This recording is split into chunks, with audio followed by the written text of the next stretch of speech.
Bonjour à tous, je vous accueille dans l'atelier. Aujourd'hui, j'ai envie de parler défonceuse et j'ai envie de parler bague à copier. Regardez, j'en ai sorti de toutes sortes. Ici, il y en a carrément tout un lot. Il y en a qui sont des bagues de type constructeur. Là, on est sur la marque Festool. Ici, on est sur la marque Bosch. Ici, on est justement sur aucune marque. Et c'est ça qui est génial, avec un kit qui va du tout petit jusqu'au 32 mm, il me semble. Et c'est l'intérêt de cette vidéo aujourd'hui.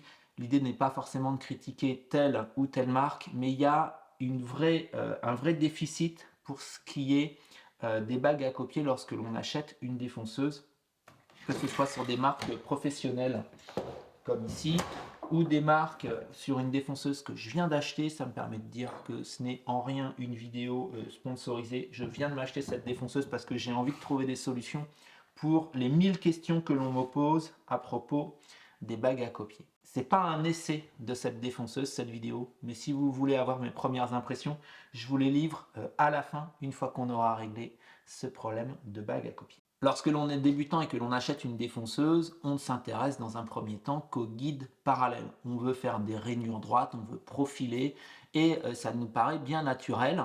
Et au bout d'un moment, on se rend compte, ah bah oui, mais en fait, si je veux faire des courbes, comment ça fonctionne? Alors bien sûr, il existe des fraises à copier ou des fraises à affleurer, ça dépend si le roulement d'appui est en haut ou en bas, mais ça ne fait pas tout. Cette fraise ici, si je veux plonger par exemple pour faire une ouverture, en étant en appui sur le roulement, je vais devoir usiner tout ça, ce qui est un vrai problème, alors que lorsque l'on travaille avec une bague à copier, certes on a un décalage, mais je suis capable de n'usiner que quelques millimètres parce que je peux régler la profondeur sans être contraint par l'appui qui est lié au roulement. Donc les bagues à copier, dès qu'on veut être capable de faire du fraisage d'inclusion, d'inclure un joli papillon par exemple dans un plateau de bois brut, il faut en avoir un maximum. À ce propos, je vous renvoie vers un cours complet sur la défonceuse qui est sur mon site, c'est gratuit, vous en profitez, c'est une synthèse de tout ce que j'ai déjà publié sur les vidéos et vous y trouverez des informations pour être capable de faire du fraisage complémentaire.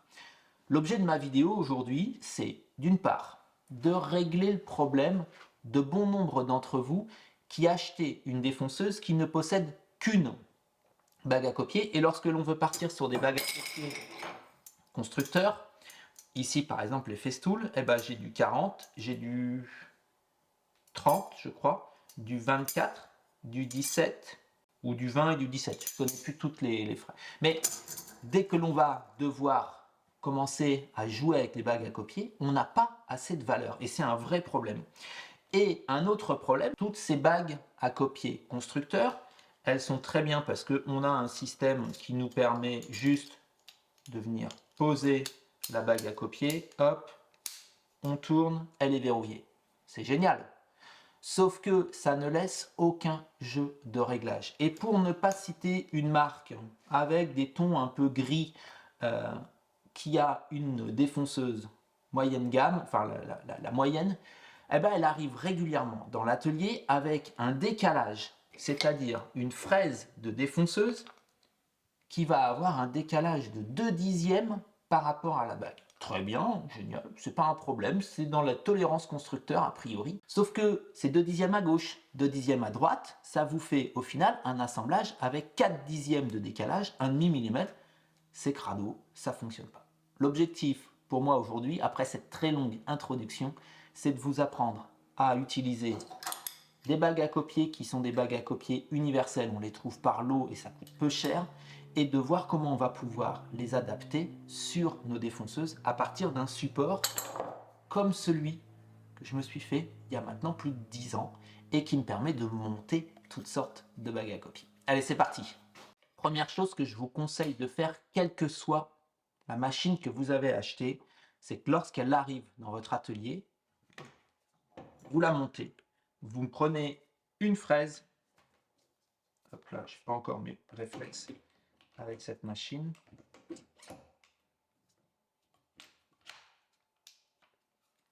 Vous allez monter une bague à copier. Ici, c'est un système sans jeu. Et on va venir vérifier que notre fraise est parfaitement centrée sur la bague. Et si ce n'est pas le cas, bah vous renvoyez la machine, quitte à reprendre la même juste après. Il faut que les constructeurs comprennent que une machine qui a un manque de rigidité, une machine où une fraise n'est pas axée sur la bague à copier, va perdre 50% de son utilisation quand vous serez un peu plus expérimenté et que vous allez régulièrement utiliser les bagues à copier. Et on va le voir dans mes prochaines vidéos, la bague à copier, elle va être juste essentielle. Donc, on a monté une bague à copier. Hop, serré, verrouillé. Et donc, mon idée ici, vous allez prendre un appui sur le tranchant à gauche. Alors, première mesure, 4,2. Je vais tourner le tranchant, 90 degrés. Hop, c'est pas la même mesure. Là, tout de suite, 4,5. Je continue, je tourne le tranchant, encore 90 degrés. 4,8 et 4,5. Le travail que je viens de faire, c'est très intéressant de faire un quart de tour à la bague et de le recommencer. Il se peut que vous ayez une bague qui soit parfaite dans une orientation, mais qui ne le soit pas dans l'autre orientation. Donc là, j'ai un 4,4 sur ma première mesure. Je sais que la moyenne est de 4,5, donc je vais continuer à tourner un petit peu. Toujours 4,4. Je continue à tourner toujours dans le même sens. Et là, j'ai un 4,5. Ça peut valoir le coup d'aller vérifier dans toutes les directions. Je n'ai pas bougé à chaque fois. Donc ici, vous voyez que en tournant la bague, on peut avoir une première impression. Donc ici, eh ben, j'ai envie de dire, pour moi, c'est extrêmement intéressant de noter. Je vais faire 2 rayures, je choisis bien l'endroit où je vais les faire. Là et là. J'ai fait 2 petites rayures, une là, une là. Ce faisant, je sais que cette bague à copier est juste. Donc, ça, c'est quelque chose que l'on peut faire. Même si vous avez des bagues à copier de type constructeur avec des détrompeurs, vous allez toujours avoir 4 positions en général. Vous allez pouvoir les faire tourner. Donc ça, c'est une première chose. Mon objectif pour la suite de la vidéo, c'est de construire un support universel qui va permettre de retrouver du jeu, qui va permettre d'utiliser ce qu'on appelle un cône de centrage. Un cône de centrage, c'est un élément dans lequel que l'on va venir mettre dans la pince et qui va me permettre de venir centrer la bague à copier, qui, elle, aura un petit peu de jeu au niveau des diamètres des vis. Et donc ça, c'est extrêmement intéressant. Donc, premier élément que l'on va faire, on va venir usiner. Moi, j'ai pris un petit support en aluminium. Il y a plus de 10 ans, j'avais pris un support qui est un support de type plexiglas. Ça s'usine très bien avec des mèches à bois, l'un comme l'autre. Donc, ici, être capable de faire un support qui soit de la bonne dimension. Et après, on fera 2 trous, 2 petits tarots pour être capable de visser les deux.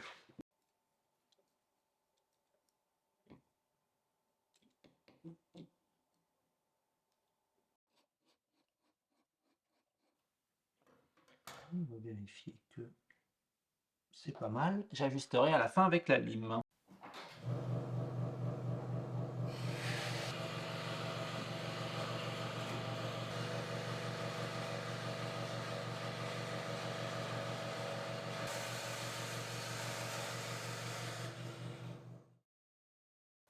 Hop, petite goutte de super glue.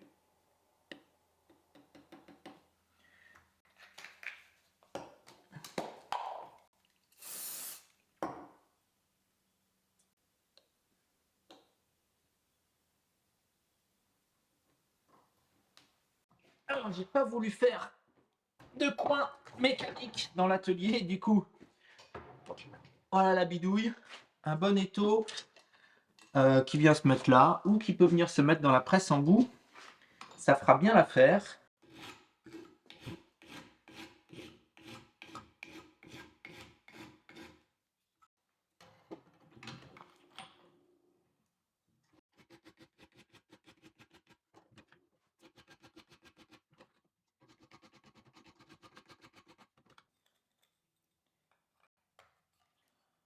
Encore un petit peu fort.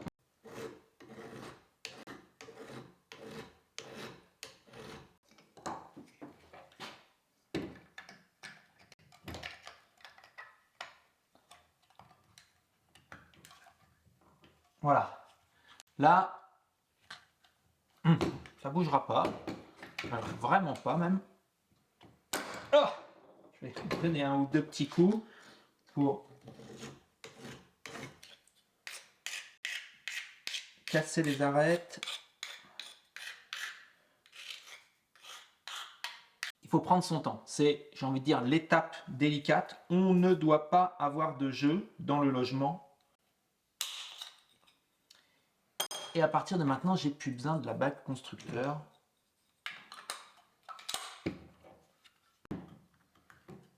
Voilà, c'est bien. Il faut mieux que ça soit un petit peu ferme, surtout si comme moi vous utilisez de l'aluminium ou du plexiglas.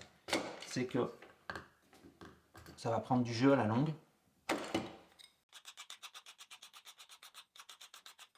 Alors la prochaine étape, il s'agit d'évider ici, d'évider cette partie pour qu'elle puisse accueillir une bague à copier qui soit la plus grande d'un jeu conventionnel. Donc moi ici, c'est celle de 32 mm. Donc l'idéal est de faire 32 mm, ça veut dire que j'ai un trou de 30 mm ici. Je vais donc prendre une mèche Forstner et me faire un trou de diamètre 30 ici, ou même 35, ça ne poserait pas de problème, 35, si c'est un petit peu plus grand. Je viens de vous parler de mèche Forstner et puis au final je monte une mèche plus adaptée, j'avais oublié que j'avais ça en ma possession. La précision du perçage que l'on va faire ici, elle n'est pas extrême. Ça va être la précision avec laquelle on va fixer les bagues à copier universelles dessus, qui elle, par contre, va être extrêmement importante.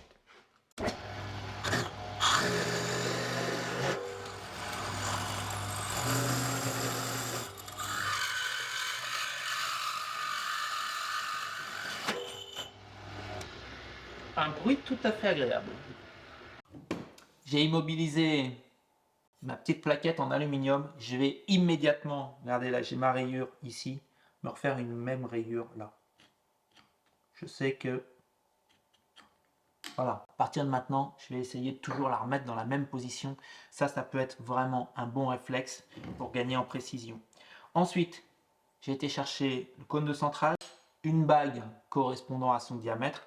C'est sûr que si vous en prenez une plus grande, il va falloir improviser de manière un peu différente. Si vous n'avez pas de cône de centrage, ce que je vous propose, c'est de monter sur la défonceuse un forêt qui aura le diamètre le plus grand possible par rapport à ce diamètre intérieur ici.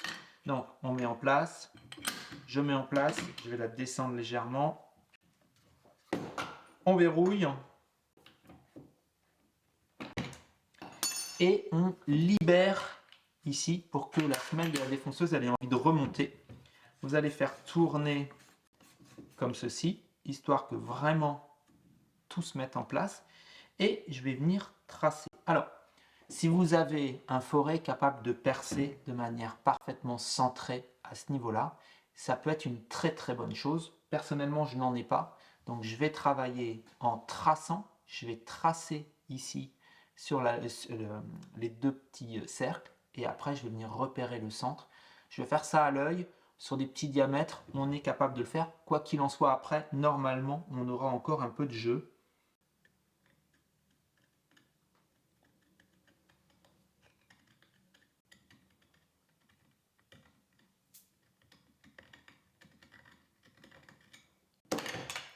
Intéressant d'avoir un levier.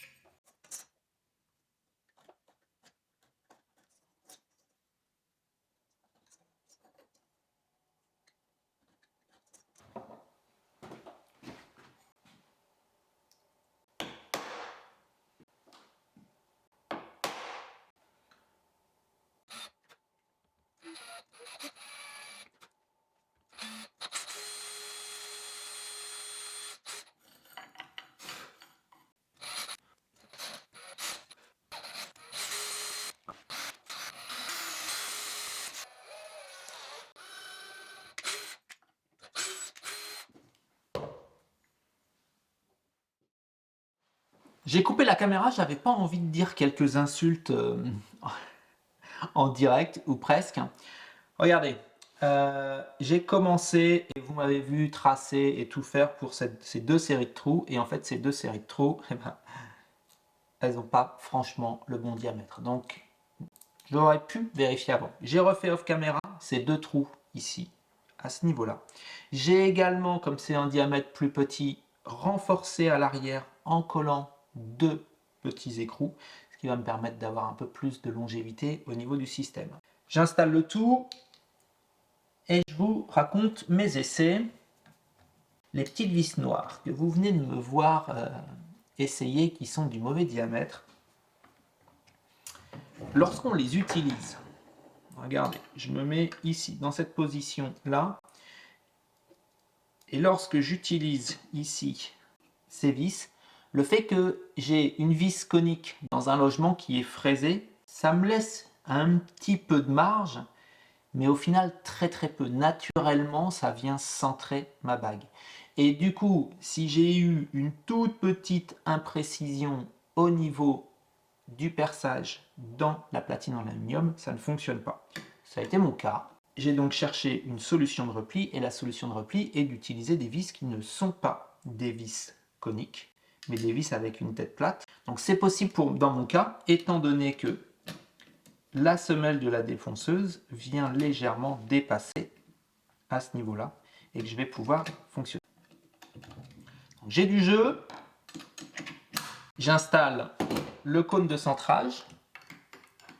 Avec le cône de centrage, ça va se faire parfaitement. Je lâche la pression. Je viens le mettre en place. Ici.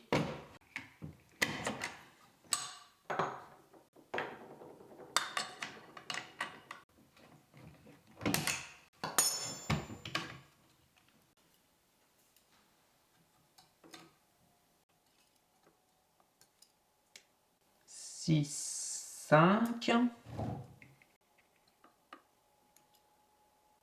6, 5. Et une petite dernière. 6, 5. Alors, je suis des fois un petit peu fort par rapport au 6, 5, un petit peu faible, mais j'ai jamais plus d'un dixième, ce qui est une précision que je n'ai pas sur aucune de mes autres machines.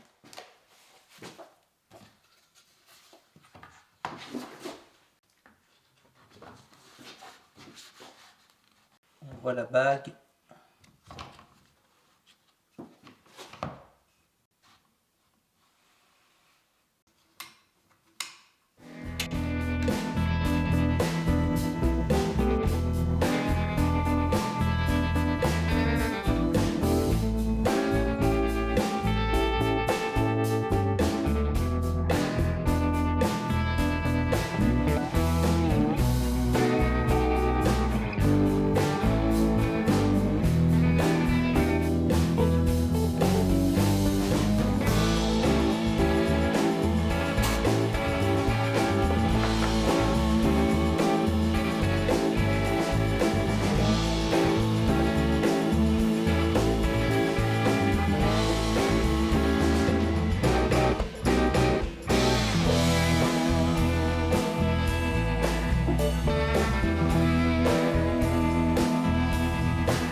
Quelques petites infos pour terminer la vidéo. Le plan de mon gabarit pour faire des cercles est toujours disponible. Vous avez un lien, vous avez toutes les infos sur mon site, et vous avez également des vidéos sur la chaîne YouTube pour être capable de le fabriquer.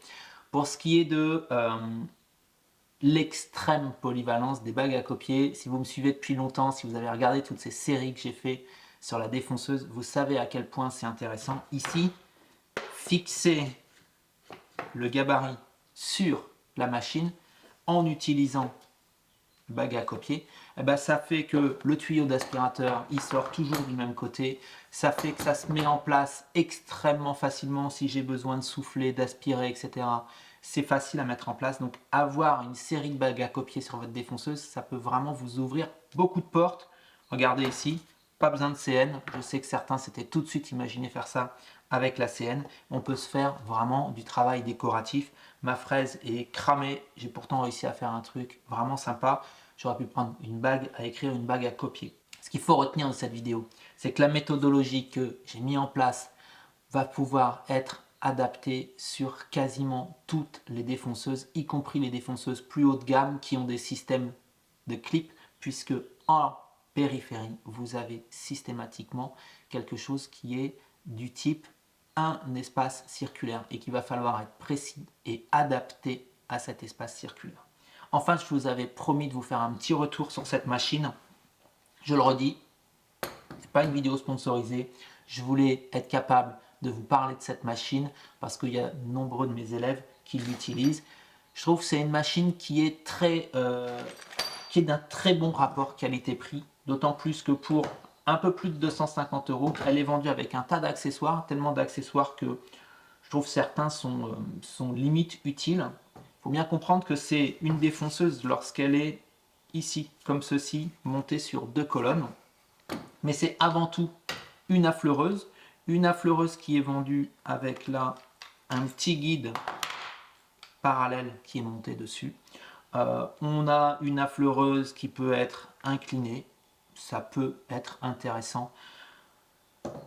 C'est des accessoires qui sont vraiment, j'ai envie de dire, annexes. Ici, on a un déport qui nous permet d'avoir une fraise tout près du rebord. Ça peut être intéressant pour aller faire une rainure en périphérie d'un cadre. Bref, beaucoup d'accessoires qui rendent cette machine polyvalente. Moi, j'ai quand même un regret, c'est qu'elle n'ait pas de guide parallèle à mettre ici dans les 2 barres, que ces guides parallèles sont simplement en option. Pour ce qui est ensuite de la qualité, c'est une petite machine, 700 watts, donc on ne va pas y monter des fraises de 40 mm, ou alors elle va être à la peine. Mais c'est une machine qui, voilà, je vous l'ai dit, il n'y a pas de jeu dans les colonnes. On a un système de réglage ici, millimétrique, qui fonctionne très bien, qui peut se débrayer. C'est globalement, je trouve, très qualitatif pour une si petite machine et pour un budget qui est très très loin des machines plus haut de gamme. Voilà, ça sera le mot de la fin. On va la retrouver très rapidement, cette machine. Justement, j'avais besoin de bagues à copier pour un projet et puis pour une utilisation où on va concevoir un montage usinage. Allez, à très vite!